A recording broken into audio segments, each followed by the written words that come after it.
is a fact. Yo, you and my sister. Yo, my sister collects the hell out of those. So I only collect like special ones. Like I don't collect just like random ones that you see in the store. Like if it doesn't have a sticker in the bottom right hand corner, I don't buy it. I didn't know there were stickers in the right. Yeah, so the stickers show some kind of like either exclusive or like special rarity type thing. Oh. Okay. So like instead of like having like a holographic version of a trading card, it's like a chase version that is maybe like different colored or something. Oh, that's cool. Or is like maybe instead of wearing a hat is holding a hat type deal, like some small little detail that's different. I don't have any. My wife has like two. But I wanted one when they first came out. I was just like, I wonder if they have one for Rocky Balboa, because Rocky's my favorite movie. And I looked it up, and it was like $500 or something. And I was just like, ah! Of course, the one I would want. My holy grail one is a Dragon Ball Z one where it's Vegeta from like his first appearance in Dragon Ball Z, and that one's like $1,500 to $2,000 because they only released 150 of them at Toy Tokyo convention in Japan or something like that. God damn. How did you get your hands on it? Did you just say, I'm buying that? I don't have it. I want it. Oh, yeah. Okay. I thought you did. Nah, I'm not quite willing to sell my mattress quite yet. But maybe someday. All right. We ready to get going? Yeah, I just started the stream. 1 second. Let me make sure my girl is good, and then I'm good to go.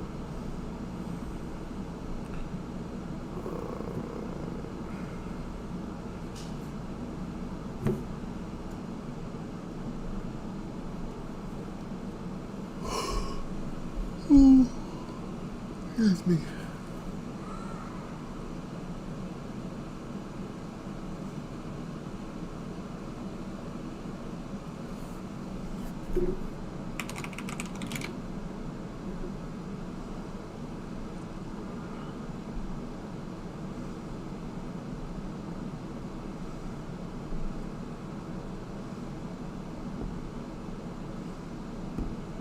Alright, 1 second.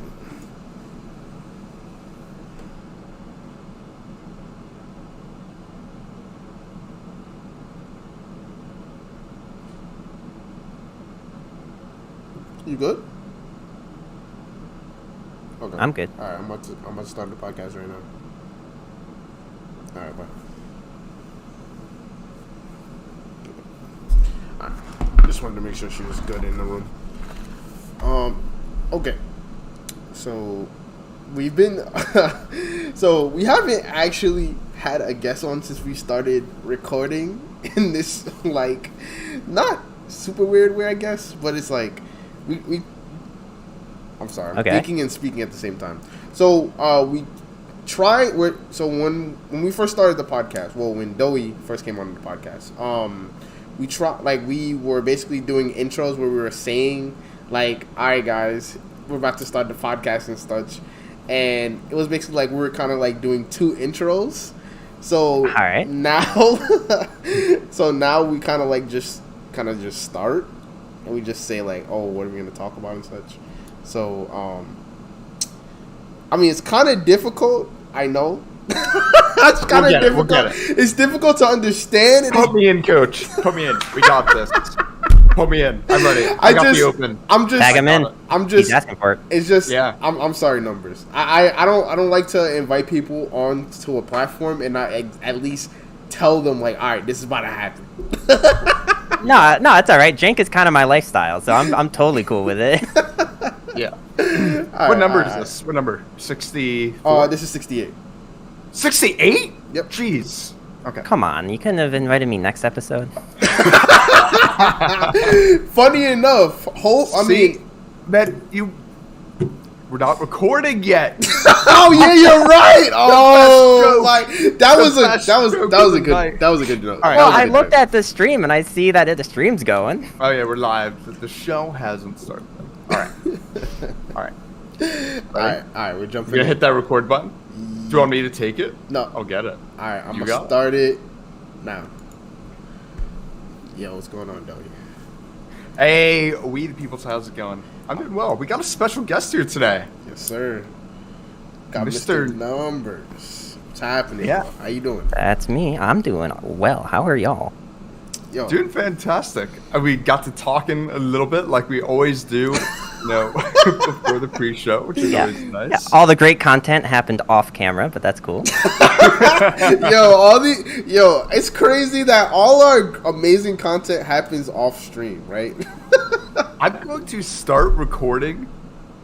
I guess it's mildly illegal. No, I'm letting you guys know now. All right? As soon as I start this call, in the future, I'm just going to start recording just in case something good happens. Something always good happens. I need to keep that. No. That's just gone. No, it does. It does. I'm not even going to lie to you. Like, the best jokes that we come up with happen, like, organically. It just, all right, we're just going to say this random thing. Like, it literally just happens. Like, look at this guy. Look at Numbers, bro. He looks like he's ready to tell a joke already. Nah, So- I just usually am the joke is the problem. So, here we are, number 68. What do we got on the schedule for today?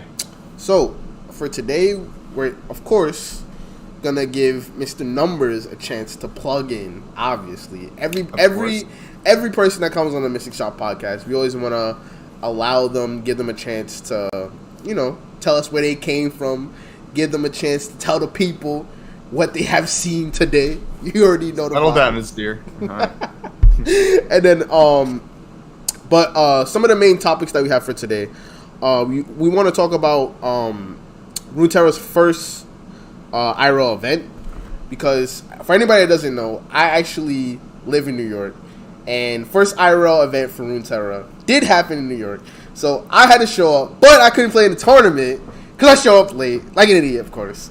But Mr. Numbers here did play in the tournament, so I did want to hear some of his feedback on what was going on, because I can't tell you guys, I was there, but I can't tell you guys what happened in the tournament because I was in the tournament. I know I suck. I probably would have went. I probably would have 0-3 anyways. Like, come on, let's be honest here.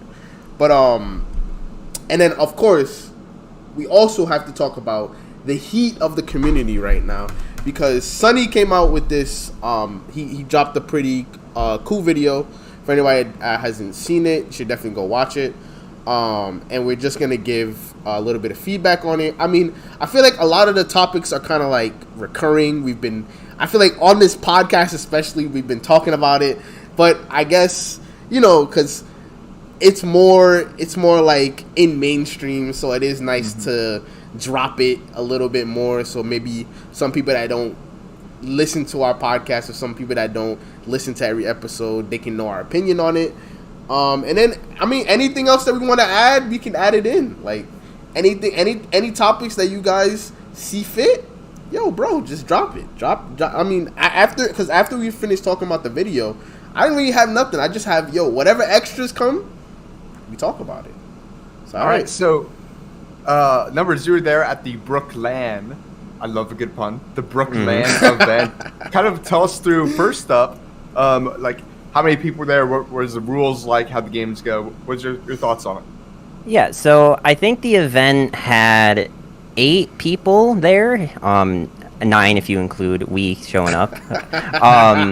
And it was a best of 1 Robin format, which basically means everyone plays each other at least once, and then whoever has the most or the best win to loss ratio is the one who wins the tournament.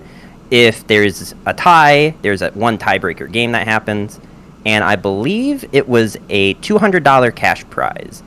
One other thing to note, though, is that it was a $30 entrance fee, and that's mostly because... Okay, so it sounds high, especially considering I feel like a lot of LOR tournaments are mostly free entry. Yeah. The thing is that it was an in-person event at a LAN center, and it's usually $20 to use their computers for the full day.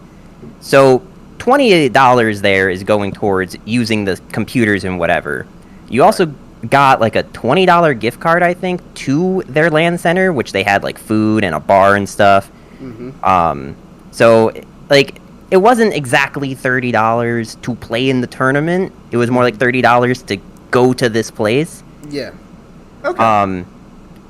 And I think I won my first 4 games, which felt really good, and then immediately lost the next 3, and was oh great. What'd you bring? I was about to say, you should tell them what you brought. Oh boy. Well, so we kind of knows the punchline here already, but I was a degen and brought Bandletree.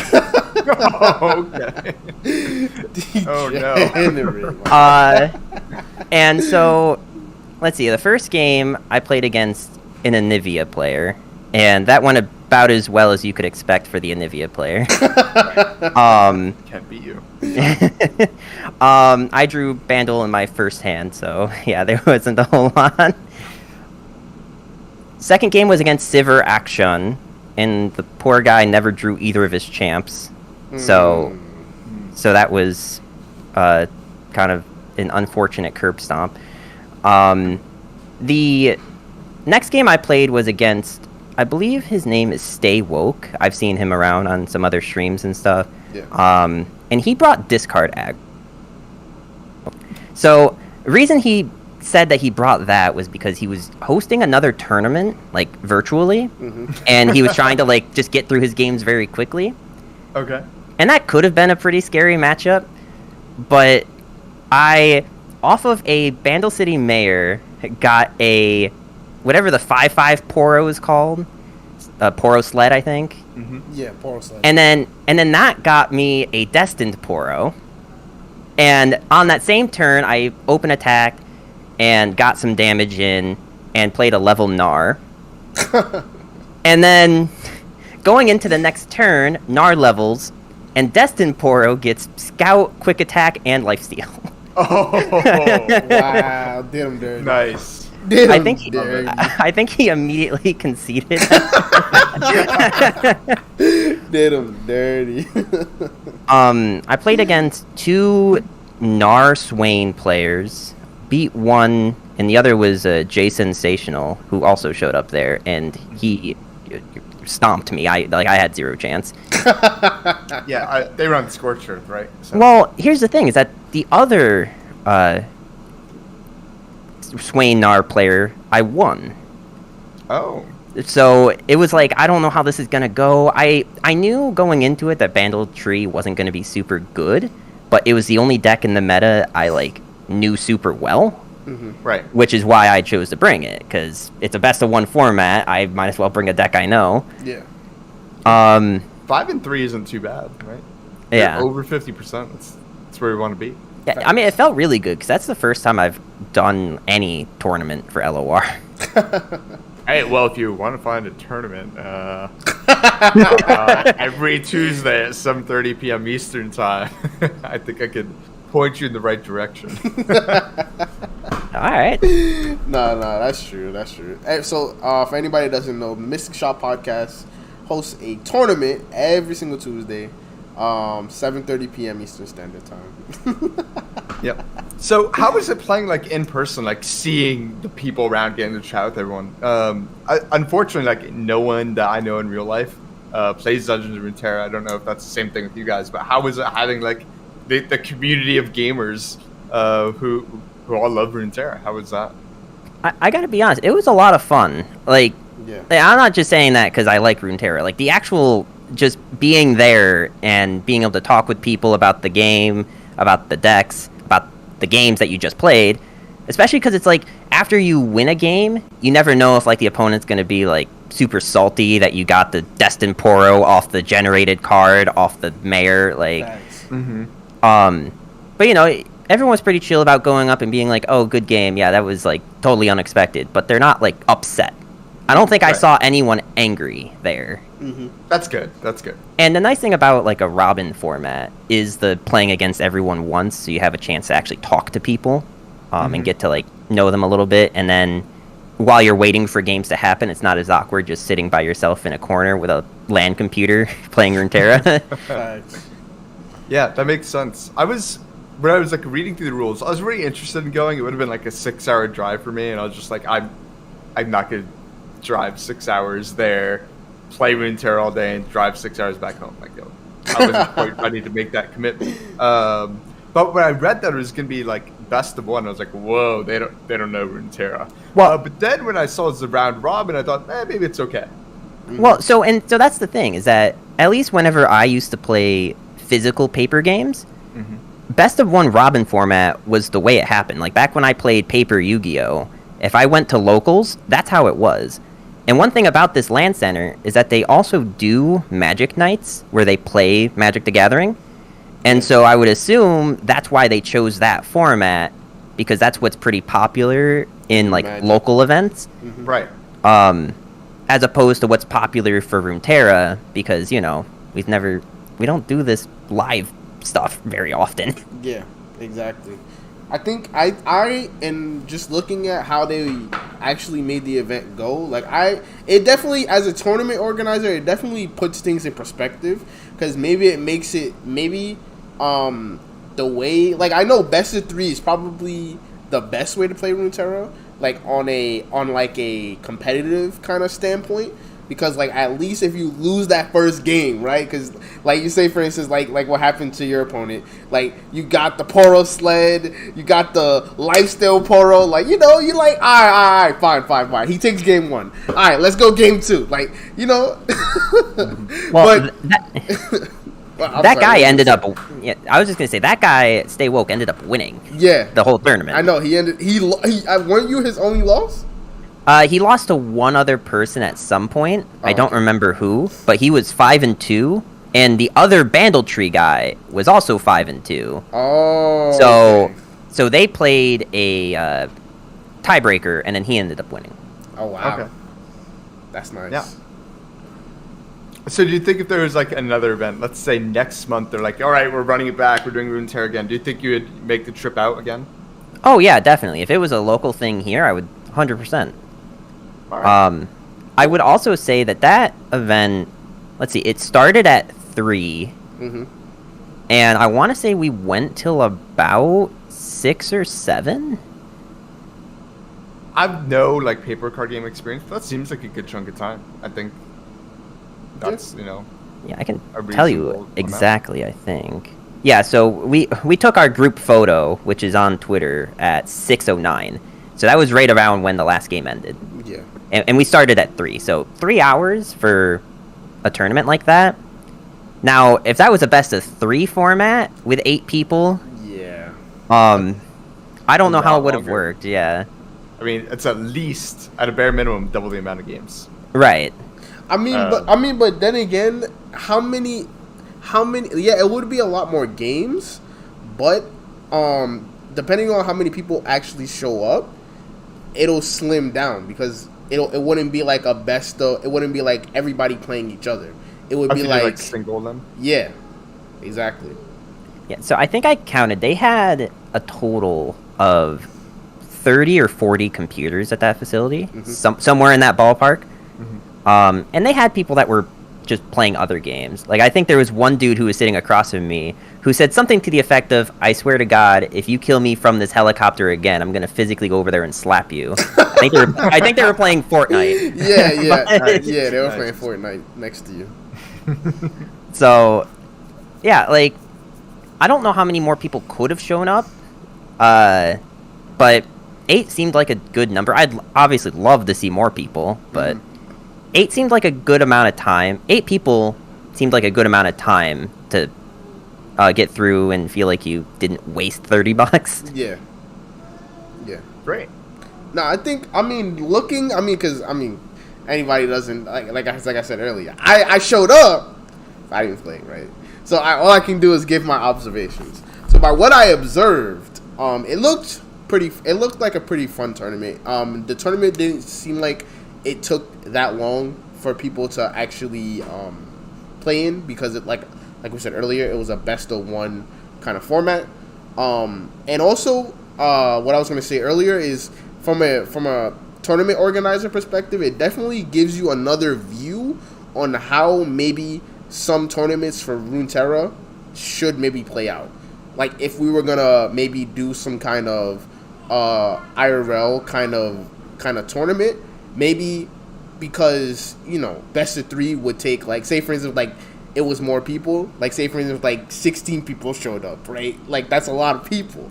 Yeah. So like, if you want to play best of 3 for 16 people, that's like an 8-hour commitment right there. Well, so just to kind of go back to the example of the like paper locals, you know, you got to think of, you're not really doing these for any stakes other than maybe store credit at your locals. And if you get a bunch of people, you can cap it. Like, okay, everyone doesn't get to play against each other once. Maybe like you play against 10 people, and whatever your record is at the end of that is going to decide who the winner is. You know, if there's like 30-something people that show up. True. Yeah. I wonder. So I imagine if this took place last meta, like we would have had 6 of the 8 people bringing Ari Kennan, which would have been, I think, a terrible experience. Well, okay, so deck diversity. So let's see. It was 2 Bandle Trees. It was 2 Swain Nars. So that's 4. It was Anivia, Sivir Action, Viego Zed. Yeah, I remember seeing Viego Zed. And discard aggro. Mm-hmm. Okay, that's pretty good. I like that. Yeah, and the Zed Viego deck absolutely clapped me. It was not close. Okay. All right. I was not expecting it, but it was not close. All right. Any other final thoughts on the event? Not really. I would like to see more of these happen. Maybe not even just at, like, you know, in the New York location. I don't know how popular LAN centers are, but I know back when I lived in Buffalo, New York, there was a LAN center there. I'm sure most major cities have at least one that's hopefully not crap. And, I mean, Runeterra is also one of those things where you could do it at any storefront that's letting you host it. You just need to make sure you have, like, access to phone chargers so people can charge their phones, right? Facts. Yeah. Or maybe, like, a spare iPad or 3, like... Yeah, exactly. Right. So, it could... In retrospect, it could happen anywhere, honestly, because I mean, Runeterra is very accessible. Like, the game is pretty much on every system, I believe, other than like, I don't think it's for Mac, but everything else, I think it's for. Yeah. I think it's for everything else. So, it could happen anywhere, and everybody, and nowadays especially, everybody has a phone. So like, it could be like, don't have phones? It could be like, it could happen on the 5 train. Like, we could run a whole tournament on the 5 train. I'm just saying. So, you know that situation was bad when we both made the exact same joke about the phone. And this is now many years later. Yeah, right. So you actually brought Bandle Tree, which is kind of fitting to, you know, transition into our next topic. True. Mr. We the Peoples, do you want to lead in, describe Sunny's video and your initial thoughts? Okay. So for anybody that doesn't know, Sunny, so he's a pretty good, I would say, personally, he's a pretty good Legends of Runeterra player. I think he plays more casually. That he's not really in the competitive scene that much, but he does have a pretty big voice in our community, and I mean, I'll just say this: his content always A1, right? Like his YouTube content and even his Twitches usually pretty good. So he came out with a video today. I did not write down the name of the video. Why did I not write down? It is entitled "How Bandle City Changed Legends of Runeterra." Okay. So he came out with a video today named "How Legends of Runeterra." I'm sorry, I literally just heard you say it, and I still butchered it. Oh my god! How Bandle City Changed Legends of Runeterra. Yes, that. I'm not even gonna try. So in the video, Sunny's basically describing like how when Bandle City first came out, it basically kind of changed Legends of Runeterra in a lot of different ways, and he also gave a lot of examples, which was good, because I feel like that's kind of usually where the conversation kind of starts and ends, is people saying, well, Bandle City is really strong, right? And we're just like, all right, we kind of knew this. Can I get some examples?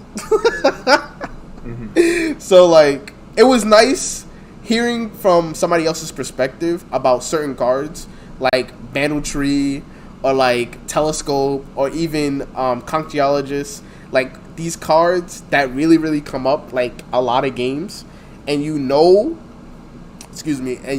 like they shouldn't be as strong as they are, or at least they should give the opponent some kind of like negative. But in currently in the game, like they literally are just, it's just pluses, right? Because like Conchiologist is literally a 2/2 and it manifests as a card for 2 mana.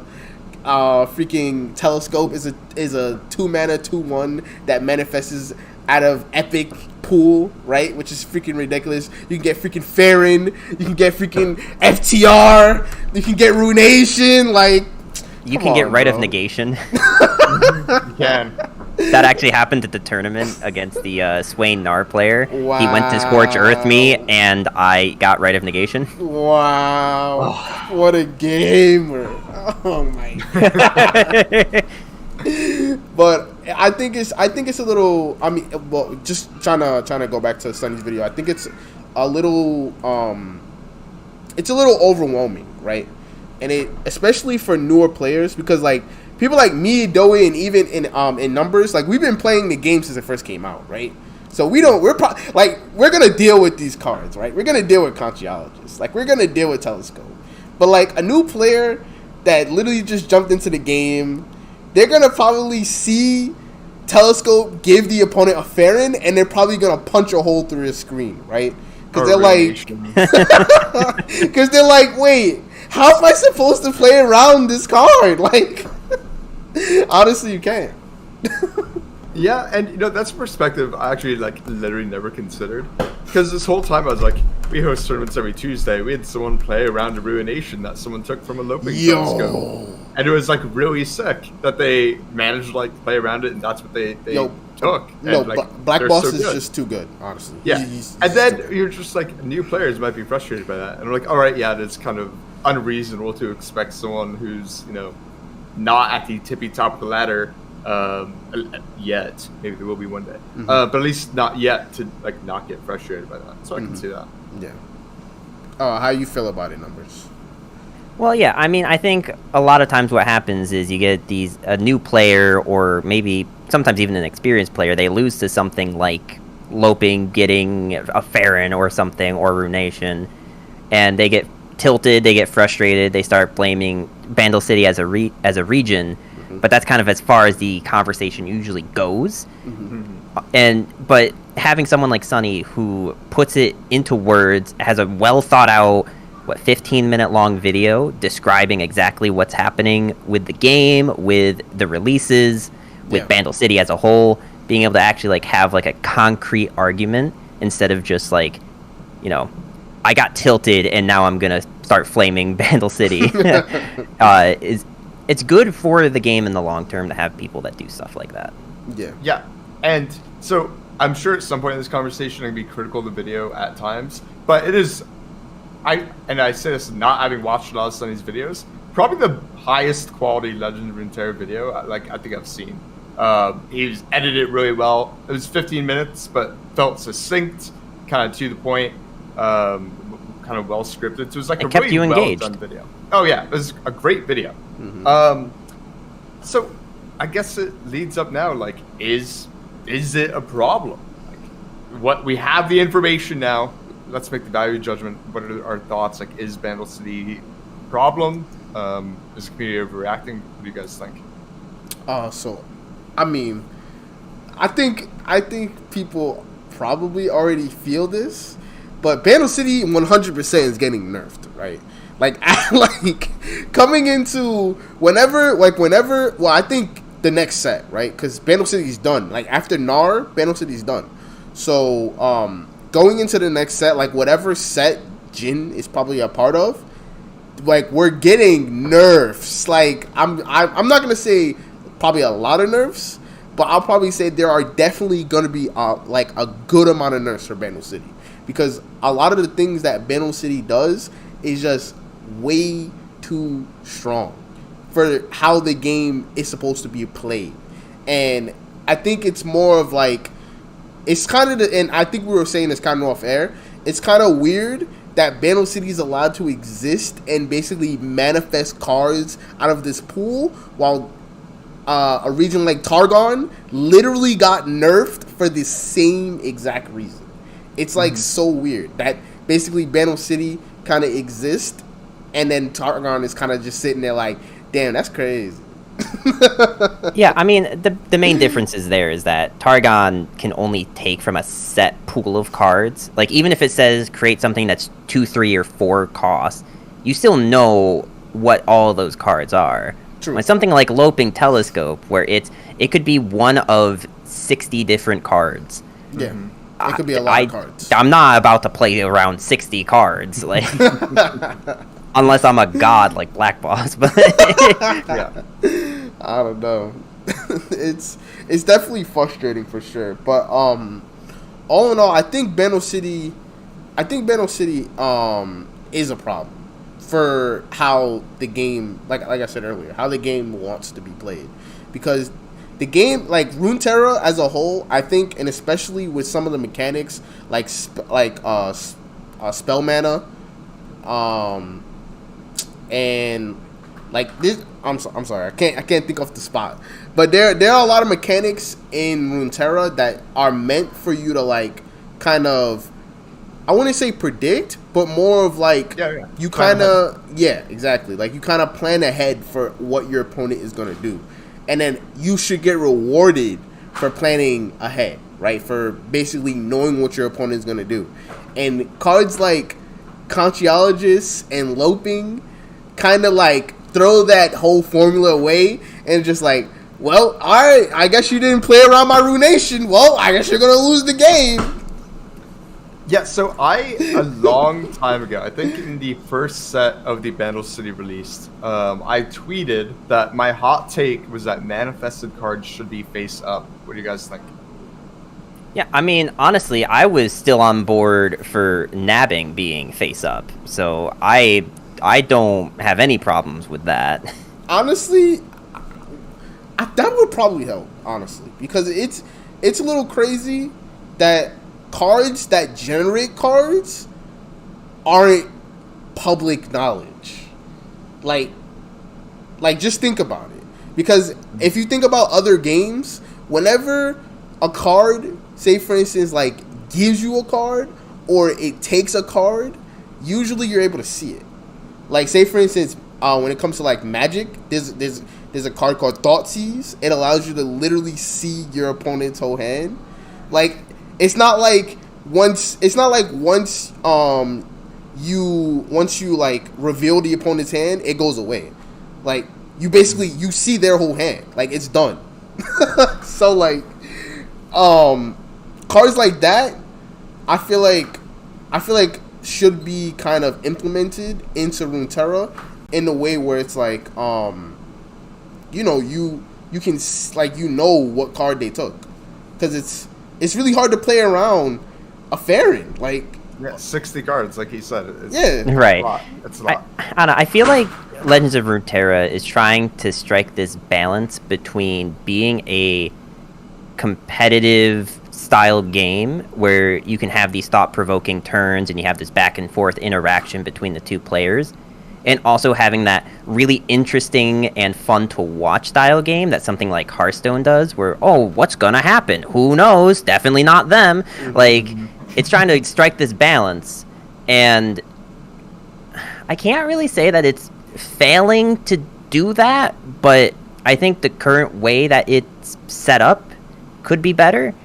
I think that's the biggest struggle, because I feel like anytime you enter a new region or a new thing into a card game, it's gonna start off as a disaster.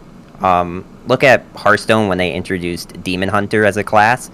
The first class introduction in the 5 years Hearthstone had been out, and that was a shit show. Like that was way overpowered for the current state of the game.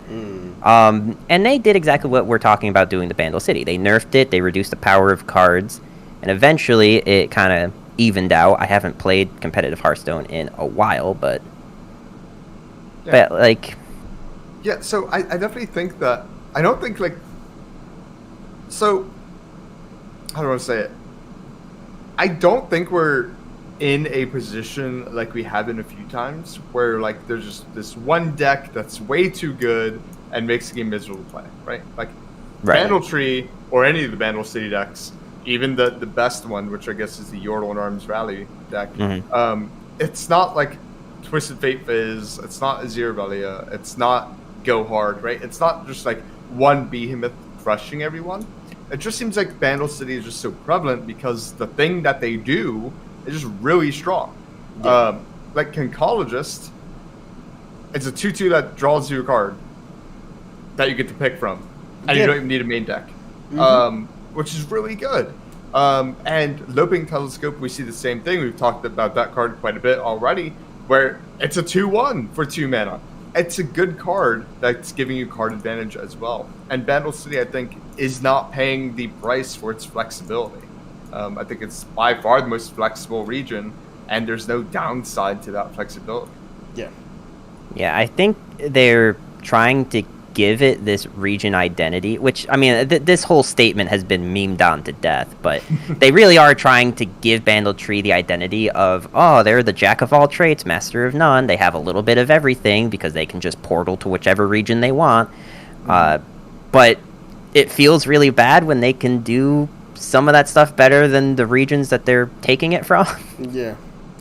I mean, and then it's also, I feel like personally, it's also a like balanced disaster, right? Because it's either it's way too strong and everyone's gonna play it, or it's not strong enough and no one's gonna play it. So that's the issue, right? Is like they don't want to completely nerf everything, because if they completely nerf everything, Bandle City will not be played because it's, like you said, it's the jack of all trades. But if they keep it how it is and they just let it rock and they just basically let it be how it is, it'll always be prevalent in the meta. You'll always see like a long list of decks that are just Bandle City. It's like, why not play Bandle City? Why wouldn't I play Bandle City? Because these subset of cards are basically, it's kind of like, I probably didn't even allude to this, but Sonny did say this in his video. It's like when you think about an archetype, like say for instance Yasuo, right? Like you don't really like the first region other than Ionia that you kind of put together is kind of like Noxus, because like there are good stun cards. There's Flock for you to really like finish things off and such. So it kind of like mashes together. But like, why would I play a Yasuo deck like Yasuo with Noxus when I could just play it with Bandle City? I can literally get these cards. I can manifest these cards. I can use cards like Wallop that literally just got released. Yeah. And hey, now I have a decent Yasuo deck, right? Because it has Bandle City, so it has to be decent, right? So that's the issue, personally, for me. It's like, I think they maybe should have thought about it a little bit more. Making Bandle City's identity be jack of all trades, because that's a balancing disaster, honestly. Yeah, instead of master of like 6, maybe actually master of none. Yeah. So like, I feel like the goals for Bandle City should be, let's take the Yasuo example. Actually, we're going to use a different example. Let's say you want to use a champion like Yasuo, so that has kind of a very specific condition that needs to be met, but you also want your deck to do 2 other things as well. So you have stun package, for example, and who knows, maybe you really want like pings or whatever. Yeah. It should, all right, Bandle City, that's the region you can pair with it. You can do 2 different things, cool. But both those things have to be worse than the region that's good at it, right? So I guess Shadow Isles is really good at ping. So Bandle City has to be worse at that, and Bandle City has to be worse at stunning. That's how you're going to get it to be balanced. So you only really see it when someone wants to take that flexibility by going to Bandle City, going to 2 different directions, but they pay the price for it, and the price being efficiency. Yeah. Like, why is Wallop so darn good? Like, that card is just good. Yeah. Let alone like any sort of inefficiency there. Wallop, 3-mana stun one, deal 1 damage. It's like the best stun card there is. Yeah, honestly, I think that is Yeah. one of the best stun cards in the game. Like At honestly, fast speed, it no less. Like, Yeah, and like ground slam is very good, but at least there's some paltry condition yeah. for that. Like I don't know. I think, I mean, maybe this is me, maybe thinking like I'm not saying Riot didn't think about making the region or making it how it is, but I think that they definitely should have took a second and probably like thought about the region that they were kind of creating, because I actually like dual regions, right? Because I think that was kind of what Runeterra kind of needed, because we were kind of like getting, like, I feel like when Battle City first got announced, right? I feel like Runeterra was kind of in this position where it was like, all right, if you're playing this deck, then you have to include these amount of things, right? Which, to be honest, isn't bad for a card game. Like, card games should have like auto includes, right? They should have, you're playing said region, you have these set cards to have in your deck, right? But I think the issue with Battle City is it kind of turned that on its head, right? It kind of made you think like, shit, should I play Shadow Owls for this draw power, or should I just play Pokestick, right? Because it's just way better. So I don't know. Like it kind of like changed a lot of these auto includes that you kind of included in decks, and you just like, well, I don't need to play that. I can just play Battle City. I can play Pokesticks. I can play Minimorph. I can play Wallop. Like I can just play all these really, really good cards. So I don't know. It's weird. Like I said before, I think it's a balancing. I think it's a balancing mistake, or like a balancing error on their part, because I think it's gonna be basically a disaster to balance, because they're basically either gonna be making the region like too strong, or they're gonna be like nerfing it to the ground, like completely, just like it's not played, like kind of like how Targon was for a little bit. Like nobody pretty much even played the region at all, because it was like, what's the point in playing it? yeah. So, other than Battle City stuff, what are you playing on the ladder these days? Numbers. Well, Oh. So You sound like you haven't been playing ladder.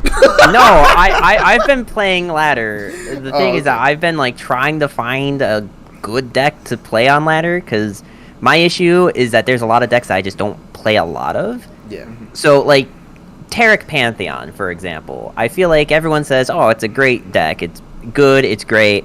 I play it and I feel like I get shit on every time I play it, and I don't feel like I'm playing it super wrong, but I also am not really trying to put in the time to learn how to play it properly. I'd rather just move to a deck that makes more sense to me. Mm-hmm. So I was actually playing a lot of this Garen Galio deck that someone had suggested to me back when the expansion first came out. Mm-hmm. I had a lot of fun with that, but after I hit plat, it just didn't do anything.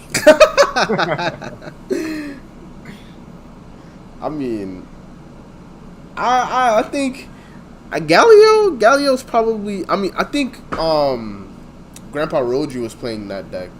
I think it was a Soraka Galio deck. I would recommend that if you want to play like a Galio, like a decent Galio deck. I'd probably recommend some Soraka Galio, because I think it's pretty decent. Yep. I literally, this is okay. I said before, right after I started playing the deck, I messaged tweeted people and said, "This is not copium, I promise." Now it might be a little copium, but I swear this. I lost 3 games, by the way. I swear this new-ish mono Shreema deck is like very close to not being copium. It's like actually does some powerful things even without raising the sun disk. So if you're ever willing to pick it back up, numbers, I can hit you up with a list if you want it. Man. So last season I was playing Mono Shurima, and I was at Diamond 4 0 LP, and I just couldn't get out of Diamond 4. Like, I was playing all the good decks. I was trying Ari Kennen. I was trying this and that. Nothing was working. I played Mono Shurima, and I went 14-3. Oh! I got all the way up to Diamond 2 with it, and I was like, this is great, but I don't want to become the Mono Shurima guy. I just don't want that. Anyone else can have that title. Like, okay. That's some serious clout, okay? If you can be the No, it's not. It's not fun. How is that not fun? That seems like a great time. It's not. Tell the people what you have seen today. Okay, so the list I was on was Feint HD had made a list, and it had 3 Renekton, 3 Nasus, and that was pretty decent. I changed it to have 2 Azir and 1 Nasus, and then someone in chat was like, "Oh, you should put in Ascended's Rise." I'm like, I mean, that card doesn't look good, but sure, we'll do it. And then I proceed to go the 14-3, and I'm like, okay, well, I guess I can never take this card out now. I'm on 3 Azir, 3 Xerath. Okay, and you see, that's my problem, is I just feel like when I was trying the Xerath versions, at least last season, maybe it's better now, but when I would do the Xerath version, even if I could get level 3 Xerath on the board, the rest of the deck didn't have enough support to make him do anything. Okay. It just felt like the Renekton version, you could lose Bandletree and still win the game because Renekton's not awful like as like a beatdown unit. True. I mean, he literally just like clears the board. Yeah, and getting him to level 2 isn't awful when you have the Ascended Rise, if you can keep him alive. True. And then you also can run like Absolver and Shapestone. That's the version that I was on. Ruthless Predator, just like things to help progress him. Mm-hmm. Nice. But that was also last season, so I don't know how good it is now. I haven't tried it. Yeah. I really like Rite of the Arcane right now. It kills like everything that's good. Kills Gnar, kills Misfortune, kills Senna and Vygar. It's like, what else do you want in a card? Well, and that's something that I was noticing, is that there's not a lot of people that are on deny spells, like deny or Rite of Negation. There's really just not a lot of that in the meta right now. So you can run those stupid expensive spells like Ascended's Rise or Buried in Ice. Yep. Like, yeah, Buried in Ice. That's a card that's seeing play right now. Wow. Yep. Oh yeah, I love it. Mind blown. Right? I don't think I could have ever saw that coming, honestly. I think it's a really good card, but I just the Trundle Gnar deck just takes advantage of it so hard, honestly. Do you still have in your collection that old Monostrima code? Oh yeah, no, every season, at the end of the season, I go and I upload all of my decks that I was using into my Mobalytics page, and I think I have most of them as private, but I can find it. If you could send it to me, that'd be great. I'm totally right down now. to play some Ascended's Rise, because now that you said it, like, Deny's gone. Where's Ionia? Yeah. I think Ionia is just gone. Like, Kindred Viego is the most played Ionia deck right now. I'm down to play a 6-mana Ascended's Rise. Well, let me find it for you. Sounds like 6 mana win the game. Maybe. Oh man. But I mean, honestly, I'm not gonna lie to you guys. I have not even been playing Runeterra. I've been taking a little break. I'm not gonna lie to you guys. But I feel like if I were to play right now, right? I think I'd take the Icata approach. I think I just play the hell out of Scouts. Honestly, I'm a Scouts guy. I would play the hell out of Scouts right now. Not gonna lie to you. Are you gonna take the Black Boss Callista Quinn Scouts? That deck was sick. Yo, that deck was sick. All right, honestly. let me give you the rundown for it numbers. Turns out Callista Quinn is so good because you can just actually force your own units to die, like, all the time. And the fearsome keyword is, like, super strong right now. Yeah. So it's so cool. And Genevieve Elmhart, is just insane. Especially if she gets, like, brought back from Callista. It's a sick deck. He's done very Wow. well with the last 2 tournaments. Yeah. Honestly, I think. Wait. Let me think. He definitely won last week. I know that for sure. I think he came top 8 in this one. Oh, okay. But he's still doing really good with that deck. Like those 3 decks that he brung, that they're basically like the 3 decks that he brung were basically like scouts type decks. Right. And that was basically his lineup, and I think he did really well, honestly, because the Callista deck is kind of paired with Poppy Misfortune, and then the last deck is Tristana, Tristana Teemo. What's the last champion? Nar. Yeah. I don't. How the hell did I forget Nar? That's the Teemo Nar Tristana deck, which is actually really strong, honestly. It's just I feel like that's another deck that's like really strong right now. But I feel like the deck just takes a little bit of thinking because it's more of a combo deck rather than like an actual aggro deck. But yeah. I think the deck's also really good, especially with Yordles and Arms, right? Because that's another card I might get nerfed, honestly, which is surprising that no one talks about it. Oh, people are talking about it. I think that's like one of the big problems people have. That's probably the biggest defender I think in Vandal City. We can complain about Loping, Telescope, and Conchologist. It's very rare that it's actually winning the game, but turns out Vandal City Yordle and Arms decks, they could literally just cast Yordles and Arms and rally as early as turn 6. It's stupid. I literally won a game with it today. I felt bad. I felt dirty. I need to go like take a shower or something. Yeah. But it is gross. It is dirty. But I mean, it's good. It's good. So dirty. Turns out buffing all of your units by 4 attack and health, and then also attacking twice is just really good. Who knew? Yeah, it's like, oh, I just added 4 times 6, 24 stats worth of attack, and defense, of course, health. And how much health does a Nexus have again? 20. Oh, okay, so that's more.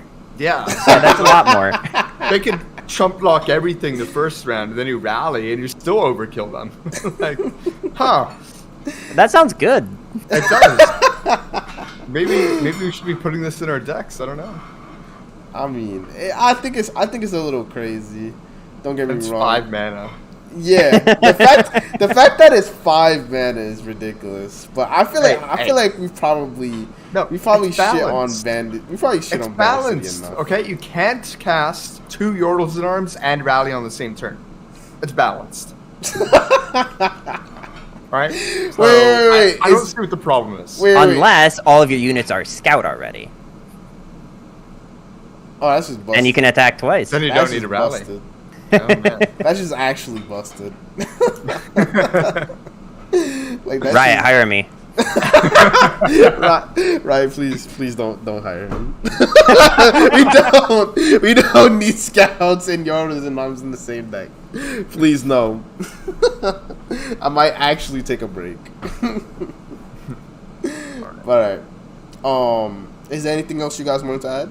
Well, numbers, I think I was very rude and didn't allow you to tell us where we could find you. We'll be sure, or he will. I don't do the work here. He does. I mean, it was fine. You guys were just plugging your own tournament. That's fine. I get it. Yo, we trolled. I actually did. Man, I'm the worst. Numbers, where can we find you? He will be sure to put all your links down below and everything. But where can we find you? I'll be sure to put your links down below. So I've got a Twitter. I've got a YouTube where I don't make nearly as good of videos as Sunny does, but I try to focus more on short content because I also have a TikTok. So I try to just upload videos to both. I am shocked by the amount of LOR people that don't do anything on TikTok. I'm pretty sure I'm one of the only people who uploads regularly to TikTok in the LOR space. Yes, you are. Yes, and you are. And, like, someone else should, because it's really lonely here. But, like... and let's say I download... I'm a boomer, okay? So, not really, but... Let's say download TikTok, and I'm like, I want to find numbers. What do I type in the search bar? How do I get to you? You can just type in numbers795, and that will be my username on TikTok, on YouTube, and on Twitter. If you want to find me on Twitch, my name is just X795. Awesome. Awesome. And is it true that you've once put a microwave on your head? Has It that is- happened? So it is true that I have put a microwave on my head many times, because I found out that there is a little small slit in the microwave that I can see out of. So when I put it over my head, I can still see. And there was a while where I had that as a channel point redemption to do that. Damn, what a time to live. Yeah, I so missed my chance. Well, it's funny because when I was first talking to Jason at the event that happened last weekend, I don't think he like fully recognized who I was, and then he was like going through Twitter and adding people, and he's like, I feel like I've seen this before. I was like, yeah, I mean, at one point I was sort of known as the microwave guy, and he's like, oh yeah, that was you. Wait. So you're telling me you don't want to be the Mono Shurima guy, but you're fine being the microwave guy. Is that what I'm hearing? I mean, The when you put it that way, you make it sound weird. Like, Confirmed. You heard it here first. Numbers is the microwave guy. Confirmed. All right. it happens. It happens to everyone, right? Of course. But if anybody wants to catch Numbers, his links will be down below in the description. But we will see everybody next week, same time, same place. And that's it. All right, guys. Later. Thank you so much for having me. Yeah, no problem.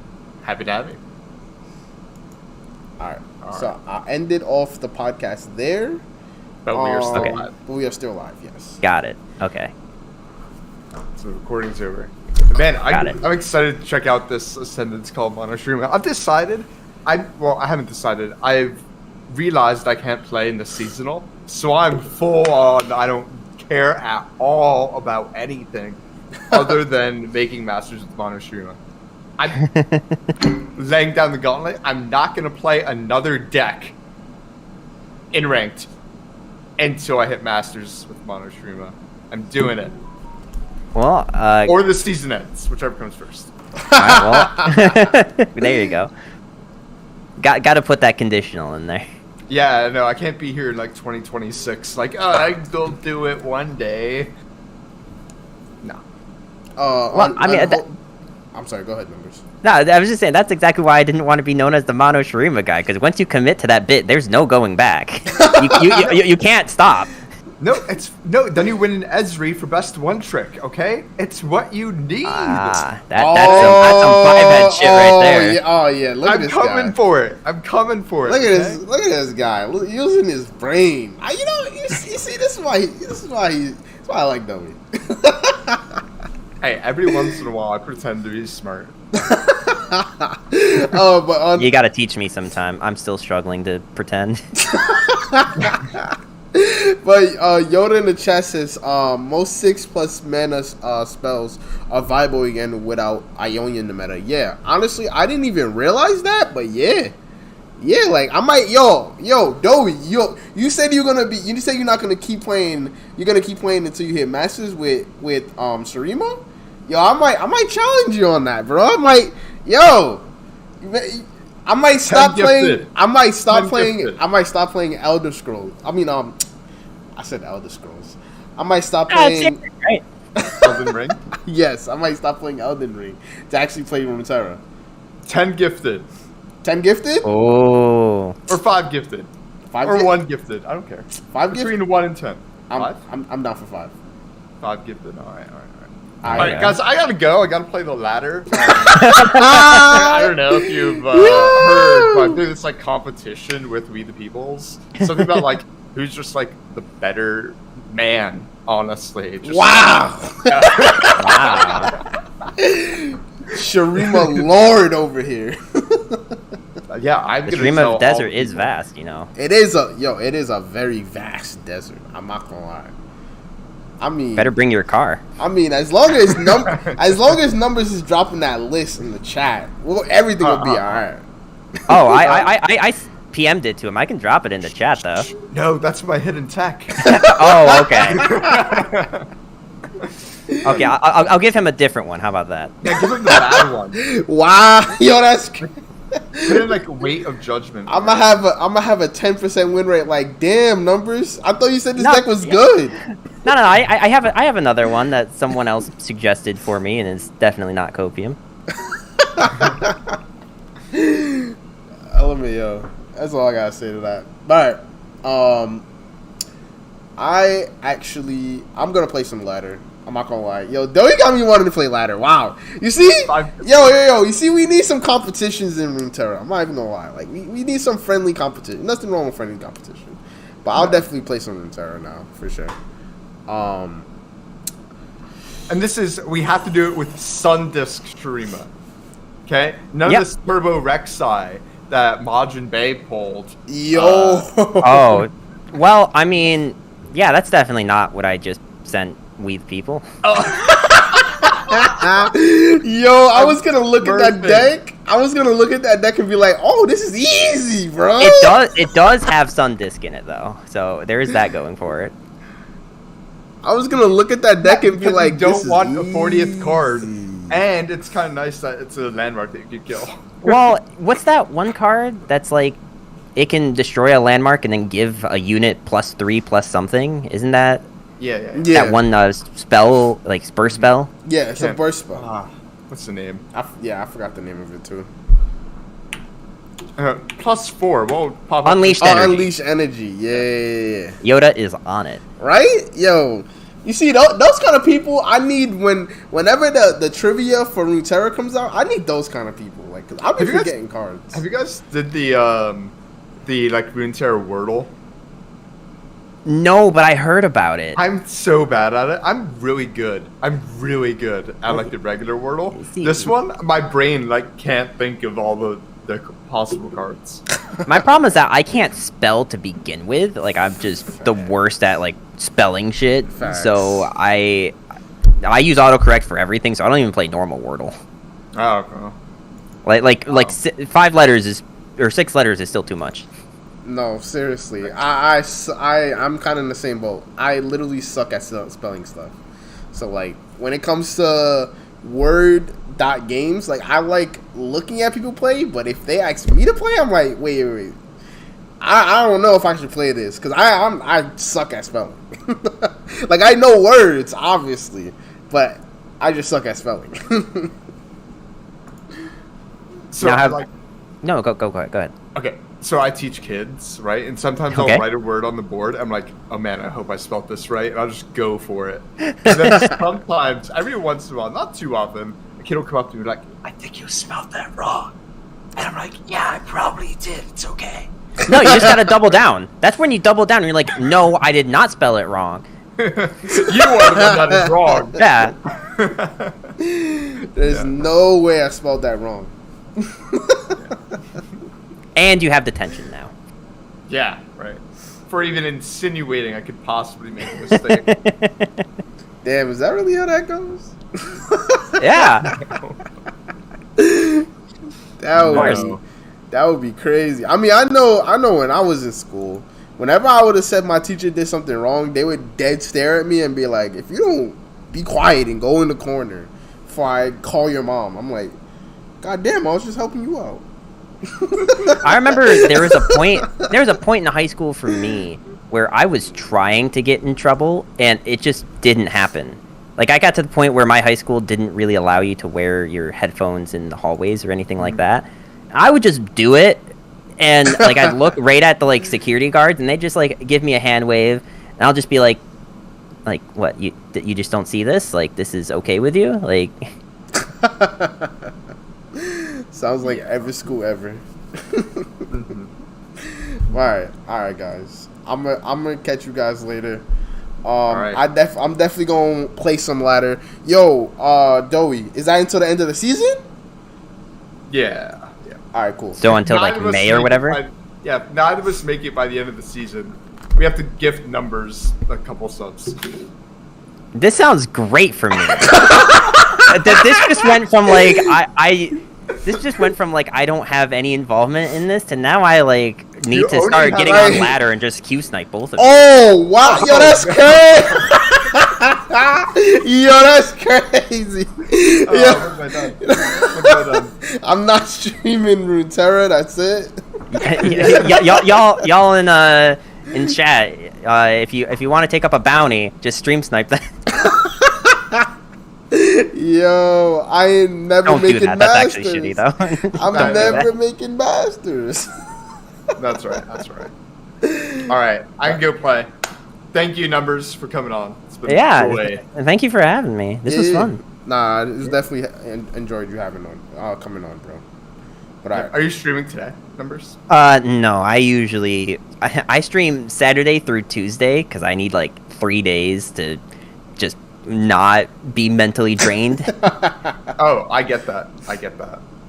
All right, awesome. So Saturday through Tuesday. Yeah, it's a weird schedule, but it lets me stream on the weekend and a little bit during the week. Yeah, it's awesome. no, that All makes right. sense. I'll see you around. All right, All right. all right, Bye. later, guys. Bye, everyone.